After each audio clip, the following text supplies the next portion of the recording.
But now that you're 17, after a few years of relentless training, you've finally become the man you were always meant to be. Congratulations, you're the Empire's newest Stormtrooper. You get to wear the iconic pearly white armor and stand proud alongside your squadron. Well, what's left of them anyway. That new armor you're wearing is made from plastoid composite. Unfortunately for you, this armor is built to be mass-produced and intimidating, not protective.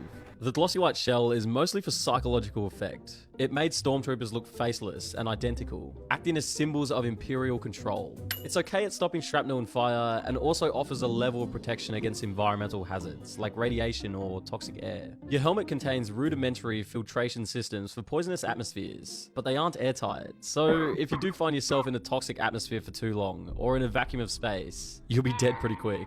It also features a macro binocular viewplate, basic night vision, polarized lenses against flash, and a comlink receiver. But the downside to these mass-produced helmets is that your vision is narrow and distorted, making it hard to spot enemies in close quarters. The built-in comms are prone to static and interference, leading to poor squad coordination. On top of that, the helmets often muffle sound, reducing your situational awareness. So while they were designed to be high-tech, these helmets often made troopers less effective in combat. You're also fitted with a utility belt and survival gear, which contains spare power packs, grenades, ration packs, water, and a grappling hook. You're issued with the Stormtrooper's signature weapon, an E11 blaster rifle. It's small and modular, able to be folded for easy carrying. It has an effective range up to 300 meters, or 980 feet. But good luck if you want to shoot at anything beyond that. It's terribly inaccurate at long ranges due to poor sights. And to top it all off, when it comes to blaster bolts, the real threat, your suit doesn't offer much protection. It can deflect the occasional blaster bolt if you're really lucky, or absorb low power shots, but a direct hit will almost definitely pierce through it. But at least it's comfortable, right? Well, no, not at all actually. Soldiers often complain that the armor is heavy, inflexible, and causes overheating, especially on desert worlds like Tatooine or volcanic ones like Mustafar. But for the first time in your life, you have a real sense of purpose. You're the Emperor's bravest men. Even your name is tossed aside in favor of your designated number code. Any of the things from your past life that made you have been forgotten. But not all of them. See, the pay, the whole reason you signed up for this gig in the first place, is pretty good. And since the Empire provides free food and accommodation for all those in its service, you can send most of your money back home to Taris. Thanks to your salary, for the first time in her life, your mother will actually be able to afford some decent food and shelter. On top of that, the Empire offers some cushy retirement perks once you finish your service, as well as plenty of shore leave and health benefits. All in all, the Empire makes sure that its very best soldiers are rewarded for their efforts. It's a reminder to the rest of the galaxy. Loyalty to the Empire pays well. But actually making it to the retirement age for a Stormtrooper isn't exactly guaranteed. You're about to be sent out on your first deployment, and the chances are pretty good that it might be your last. Since you're fresh out of the academy, you serve as another pawn, basically a low-ranking frontline grunt. Your armor is pure white with no markings, no battle damage or even sand scratches. So to the more experienced Stormtroopers, it's clear to see that you're the lowest of the low. Your first destination is Garrel, a rocky desert planet located nearby. It's beautiful here. The sky turns a lovely purple in the evening, and the landscape is like a grand mesa out of the Wild West. Garrel City, the capital city built into one of the planet's many craters, is a major trading hub for the Empire. So the higher-ups want you to maintain order and keep things ticking so they can get their goods through. Most of your days here are spent on guard duty and overseeing shipments, but one day, things get hairy. One of the Black Sun cells you work with, a former criminal syndicate hired by the Empire to help keep watch on the Outer Rim, goes rogue. They spring an ambush when a particularly valuable ship lands on the planet and kill half of your squad. Looks like you've survived the first attack by pure chance. You're just lucky you weren't in their sights. Your training kicks in and you fight back. Despite being outnumbered, you somehow manage to hold your ground until backup arrives. The rogue cell is wiped out and the cargo is secured. The battle left more than a few scars on you, but you're alive. And you completed your mission. The commanding officer notices your bravery and decides to promote you. A single colored shoulder plate is fixed onto your armor to note your new rank. And now that you've been made sergeant, you're given command of your very own squad of 10 troopers. You continue your service on Garrel without a hitch, before being shipped off to a new posting on Kashyyyk.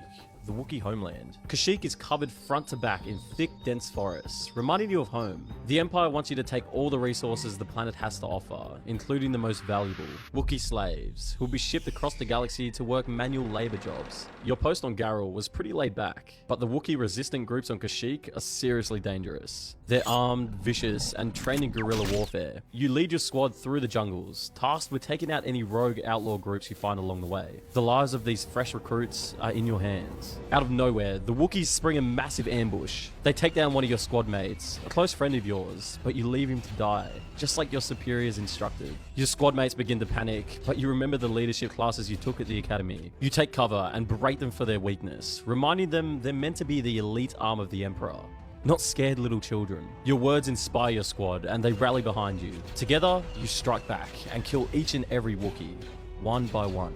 By the end of the battle, the jungle floor is littered with the bodies of the Wookiee resistance, but your job isn't finished. You continue clearing out the remaining rebel encampments in the area and pave a way for the Empire to extend its reach farther across the galaxy. When you return to base, your higher-ups take note of the hardened commander you've become. You're still young, but show an incredible amount of promise. After years of loyalty and standout performances, rather than just your usual promotion up the chain of command, your commanding officer has something special in mind for you. You're set to join an elite division that strikes fear into the hearts of the Empire's enemies, the Death Troopers. If the Stormtroopers are the arm of the Emperor, the Death Troopers are the closed iron fist, the best of the best. They are seasoned warriors, donning the most high-tech gear the Empire has to offer. The Emperor deploys Death Troopers all across the galaxy when he needs to gather critical intelligence and sabotage an enemy asset. When the Death Troopers are called in, you know the job is going to get done. You undergo intense training, making the years at the academy seem like child's play. Demolition, infiltration, stealth,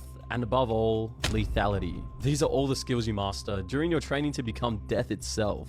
Unlike the academy on Lothal, when training to become a Death Trooper, the survival rates are extremely low.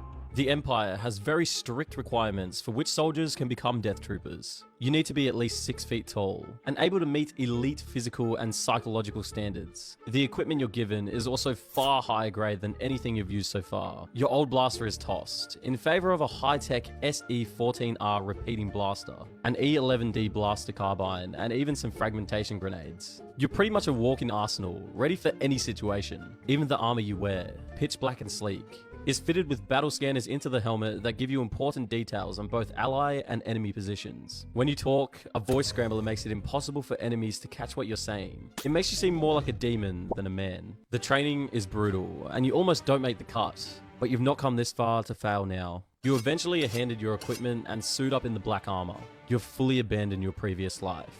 You're now a Death Trooper, the Emperor's blade in the dark and his deadliest weapon. Death Troopers often guard some of the highest officials in the Imperial military. You're tasked with protecting Orson Krennic, the director of the Imperial Military Department of Advanced Weapons Research. Because he's in charge of the Death Star's creation, Krennic is probably the most important man in the Empire, barring Darth Vader and the Emperor himself, of course. You spend months at Krennic's side, crushing uprisings, silencing informants, and guarding the Death Star project. All that training, all those years, and it's brought you here, Scarif, the Empire's most heavily fortified world, where the Death Star plans are locked away behind a planetary shield.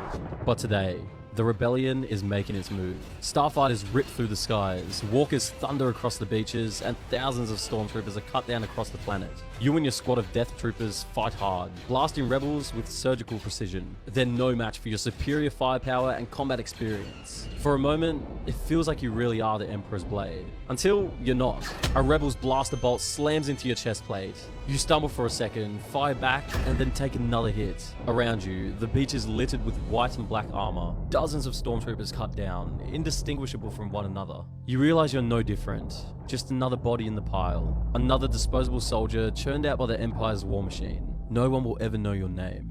And how could they? It's been forgotten. And the person who shot you down isn't some legendary rebel, not a commander, not some war-hardened hero. He's just some kid from Ryloth, one of the countless worlds the Empire crushed under its boot. Some experienced nobody who joined the rebellion to do everything he can to fight back. And as it all comes to an end for you, you think at least the fight carries on. At least the Death Star still stands. And it does. For about 4 days.